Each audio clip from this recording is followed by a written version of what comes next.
वो आत्महत्या कर रही हैं।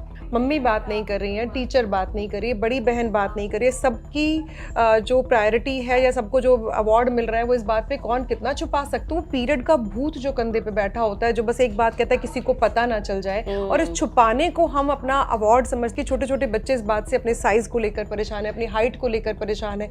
बहुत सारे इशू हैं। और फिर बुलिंग होती है सोशल मीडिया पे। आप देख लीजिए, कोई एक फोटो डाल दे उस पर 100 कमियां निकालने वाले लोग हो जाते हैं। मैं बार बार बोलूँ कि अपने घर में लड़कों से बात करना भी उतना ही जरूरी है जितना कि वहां पर ये समझना बहुत जरूरी होता है कि उन्हें एक भावनात्मक संरक्षण भी मिले। मंथली पीरियड्स यानी आपकी मेंस्ट्रुअल साइकिल हर एक महिला या फिर प्यूबर्टी को टच करती हुई हर लड़की के लिए कितना कॉमन है ना। हमारे लिए बोलने में कितना कॉमन है, आपके लिए सुनने में कितना कॉमन है। लेकिन अगर आपको ये बताया जाए कि आज यानी कि 2024 के वक्त में भी जब आप टेक्नोलॉजी की बात करते हैं, जब आप रिसर्च की बात करते हैं, जब आप तमाम बड़ी से बड़ी अचीवमेंट्स की बात कर लेते हैं, या फिर आधुनिक होने का जो मतलब है उस लिहाज से आपको लगता है हमारे पास सब कुछ है, उस वक्त में भी बच्चियां जिन्हें पहली बार पीरियड्स हो रहे हैं, जो अपनी मेंस्ट्रुअल साइकिल को टच कर रही हैं, वो आत्महत्या कर रही हैं। और ये हम किसी गांव दूर दराज के क्षेत्रों या फिर ग्रामीण परिवेश की बात नहीं कर रहे हैं। हम दिल्ली, देश की राजधानी दिल्ली, या फिर औद्योगिक और वित्तीय राजधानी मुंबई जैसे शहरों की बात कर रहे हैं। तो जरा सोचिए कि आज भी जो गैप है अवेयरनेस के लेवल पर, बातचीत के लेवल पर, वो कितना बड़ा है, एक खाई की तरह है। और उसे कब आखिरकार भरेंगे, या फिर लैक हम कहाँ कर रहे हैं, लेक्यूनास क्या क्या है उसके अंदर, तमाम मुद्दों पर हम बात कर रहे हैं। हमारे साथ है जानी मानी gynaecologist doctor Surabhi. Doctor Surabhi, आपका बहुत बहुत स्वागत है। डॉक्टर सुरभि सच्ची सहेली के नाम से एक संस्था चलाती हैं, और आपको बता दें कि उसके बारे में बात करना इसलिए ज़रूरी है क्योंकि जो खौफ हम आज देख रहे हैं, डॉक्टर सुरभि लगभग एक दशक से उस पर काम कर रही हैं। आपको बता दें कि देश के कई सरकारी स्कूलों या फिर दूसरी संस्थाओं में बच्चियों तक जो अवेयरनेस है पहुंचाने का वो काम कर रही हैं अपनी संस्था से, अपने इस प्रोफेशन के साथ वक्त निकालकर। और हजारों लाखों बच्चियों को उन्होंने अवेयर किया है, उन तक जो ज़रूरी चीज़ें हैं वो पहुंचाई हैं। लेकिन आज भी ये गैप कितना ज़्यादा है संवाद का, क्या वजह है इसके पीछे? डॉक्टर सुरभि से हम बात कर रहे हैं। डॉक्टर सुरभि, ये ताज़ा मामला हम जो बात कर रहे हैं जिसके ऊपर कि मुंबई में 14 साल की बच्ची जैसे ही मेंस्ट्रुअल साइकिल उसकी स्टार्ट हुई तो उसकी बॉडी में जो चेंजेस आ रहे थे, जो अचानक पेन हो रहा था, ब्लीडिंग हो रही थी, उसको वो समझ ही नहीं पाई और वो इतनी ज़्यादा अवसाद में चली गई कि उसने आत्महत्या कर ली। ऐसा ही मामला कुछ दिन पहले दिल्ली में सामने आया कि पीरियड्स आने पर बच्ची ने आत्महत्या कर ली। कुछ वक्त के बाद वो समझ ही नहीं पाई कि उसकी बॉडी में ये क्या क्या हो रहा है।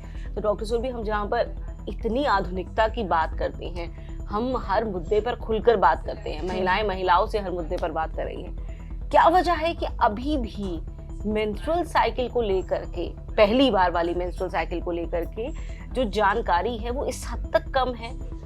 कहाँ आप देख रही हैं ये जो फर्क है अवेयरनेस का? एक्चुअली जो आप कह रहे हैं ना कि हम बात करते हैं, सही मायने में हम बात इन मुद्दों पर नहीं करते, बहुत सुपरफिशियल बात हम लोग करते हैं। क्योंकि हम जिस माहौल में हम बड़े हैं वहाँ पर हमें सिर्फ चुप रहना, मतलब ज़रूरी नहीं कि कोई बात कहकर कही गई कि चुप रहना है, मगर हमने सीखा है। हमने अगर टीवी में ऐड आ रहा है कैब सैनिटरी नैपकिन का, तो जल्दी से चैनल बदल दो, उठकर चले जाओ, आंखें इधर उधर करो। या फिर पीरियड्स आ रहे हैं तो पीरियड्स में मुझे याद है कि जब मेरा पहला पीरियड आया था तो मैं बहुत बुरी तरह डर गई थी, क्योंकि खेलते खेलते अचानक से थाइस के बीच से ब्लड आना, मैं घबरा गई थी और मुझे लगा कि मुझे कुछ हो गया है, मुझे चोट नहीं लगी तो फिर ब्लड क्यों आ रहा है। और मेरे को मतलब सबसे ज़्यादा गंदे ख्याल आ रहे थे कि शायद कैंसर हो गया है, मुझे ब्लड कैंसर हो गया है, मुझे कुछ ऐसा हो गया है, मतलब। और जो जिस तरह की हम लोग को एक शिक्षा दी जाती है कि जब मैं घर गई तो मुझे तो ऐसी उम्मीद थी कि शायद सब लोग गले लगा के बोलेंगे कि तेरे को मरने नहीं देंगे और चिंता मत करो। और एक बहुत सिंपल सा मम्मी गई कपड़ा फोल्ड करके ले आई कि लगा लो, सबको होता है। और इस पूरे जो कन्वर्सेशन जितना भी 2-4 वर्ड का मेरे और मेरी मम्मी के बीच में हुआ, उसमें मुझे बस इतना समझ में आया कि घर में पापा भाई सब है, ध्यान रखना किसी को पता ना चल जाए।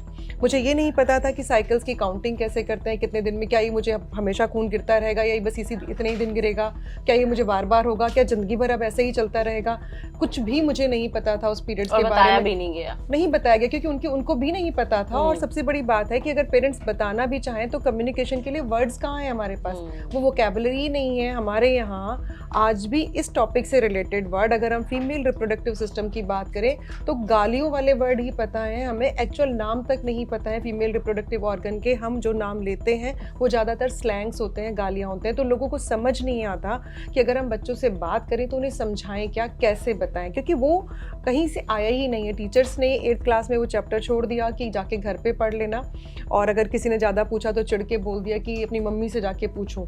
और मतलब मैं उस टीचर को बिल्कुल गलत नहीं करी, क्योंकि वो उस कंडीशनिंग का ही हिस्सा है जहाँ पे हम पले बड़े हो रहे हैं। मम्मी बात नहीं कर रही हैं, टीचर बात नहीं कर रही है, बड़ी बहन बात नहीं कर रही है, सबकी जो प्रायोरिटी है या सबको जो अवार्ड मिल रहा है वो इस बात पे कौन कितना छुपा सकता है। मेरे घर में मेरी बड़ी बहन थी और मुझे कभी पता नहीं चला कि वो भी इस दौर से गुजरी है और क्या हुआ उनकी जिंदगी में। शेयर नहीं किया और यही मैंने सीखा कि मतलब इनकी चुप रहना मतलब कि हमारी सबसे हम कब हमें रिवॉर्ड मिलेगा कि हम भी इसी तरह से, वाओ दीदी का पता ही नहीं चला, मतलब this is the right way, तो ऐसा करना है, मतलब यही ठीक माना जाएगा। इसलिए मुझे भी ऐसा ध्यान रखना है कि नहीं पता चले, तो इस नहीं पता चलने में कन्वर्सेशन तो होगा ही नहीं, कहीं कन्वर्सेशन नहीं होगा। अगर जरा सा भी पता चल गया तो मतलब आप हार गए, और आपने वो रेस छोड़ दी। एग्जैक्टली। और ये जो नोशन है, जैसे आप ही के घर में लगभग देखा जाए तो आप तीसरी पीढ़ी थी उस घर के अंदर जो मेंस्ट्रुअल साइकिल से गुजरी पहली बार। लेकिन आप जरा सोचिए कि पहली ने दूसरी को कभी नहीं पता चलने दिया, दूसरी ने तीसरी को कभी नहीं पता चलने दिया कि बीइंग अ वुमेन तुम्हारी जिंदगी में ये दौर आएगा, ये वक्त आएगा। और यही हम देखिए ना, उसको ग्लोरीफाई करा जाता है। आप exactly. छुपाने को ग्लोरीफाई कर रहे हो तो आज बच्चा क्या सीख रहा है, जो मेरी आने वाली जनरेशन या मुझसे कोई छोटी बहन होती तो वो यही सीख रही होती ना कि जब दोनों का नहीं पता चला तो मुझे और अच्छे से छुपाना है, मतलब यही सही तरीका है पीरियड्स को मैनेज करने का।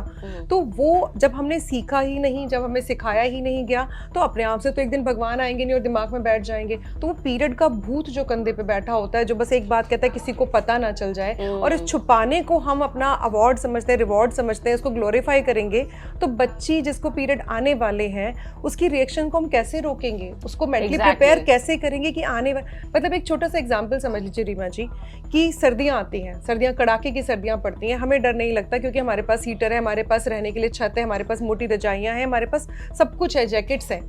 लेकिन उस इंसान के लिए जो रैन बसेरे में रहता है, जो सड़क पे है, उसके लिए सर्दियां कितनी भयानक होती हैं, क्योंकि तैयारी नहीं है, कुछ नहीं, रिसोर्सेज नहीं है और उसके पास उसको तैयार नहीं है। तो ये नॉलेज जो है, ये वही जैकेट देती है, ये वही हीटर का काम करती है, ये अवेयरनेस वही काम करती है कि जब आप किसी चीज को मैनेज कर पाते हो तो वो बहुत आराम से, मतलब उसमें आप एंजॉय करते हो। आप सर्दियां एंजॉय करते हैं लोग, एग्जैक्टली। और वही सर्दियां किसी के लिए श्राप हो जाती है। तो सेम पीरियड्स के साथ है, आपने नॉलेज से एम्पावर नहीं किया, आपने रिसोर्सेज नहीं दिए अपने बच्चे को, तो वो तो हमेशा स्ट्रगल में ही रहेगा ना, उससे बर्दाश्त नहीं होगा वो। डॉक्टर सुरभि, आपने क्योंकि हर तरीके के, आपने ग्रामीण इलाकों में भी काम किया है, आपने शहरी इलाकों में भी काम किया है और बच्चियों तक अवेयरनेस पहुंचाने की कोशिश की है। जिन दोनों मामले हमने बताए हैं एकदम ताज़ा जो मामले हैं, क्योंकि वरना अगर आप सर्च करेंगे आप देखेंगे कि ऐसे कितने ही केसेस हैं पूरे देश में।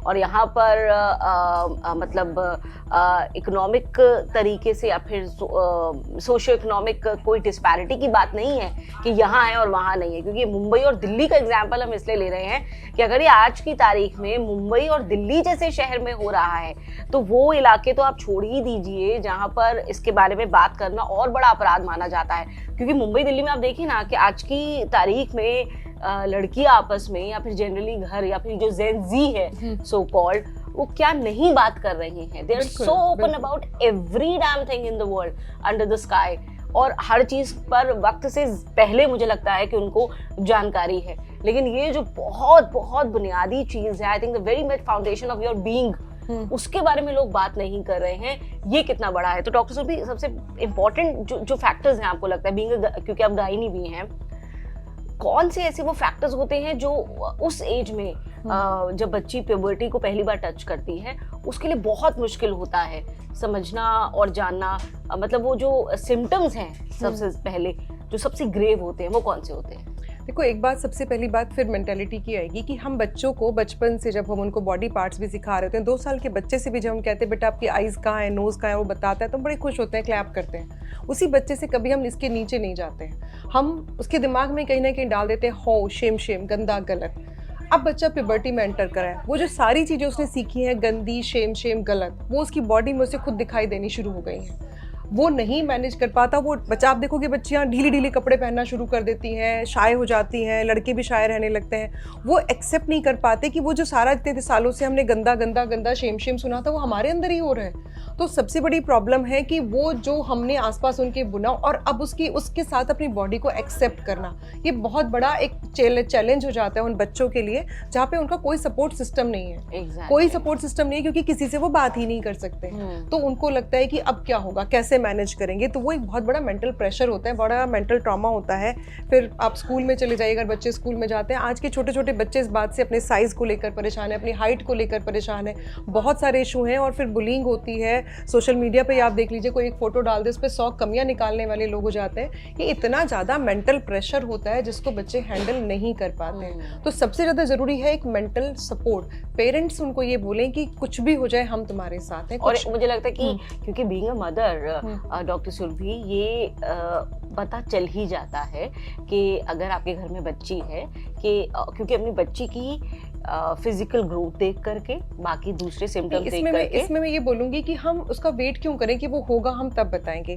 हमें पता है कि 9 to 16 ईयर, 9 से 16 साल की एज में बच्चे के अंदर ये चेंजेस होने शुरू 9 साल से शुरू हो जाते हैं। इधर क्या इंडिया में due to climatic changes and all, क्या ये जो वक्त है ये थोड़ा पहले की तरफ प्रीपोन हुआ है? इसको अगर साइंस के हिसाब से देखें तो लोग ये कहते हैं कि खान पान अच्छा होने से और पहले से जो कंडीशन थी उसके हिसाब वजह से ऐसा हो रहा है कि प्यूबर्टी थोड़ा पहले हिट कर जा रही है।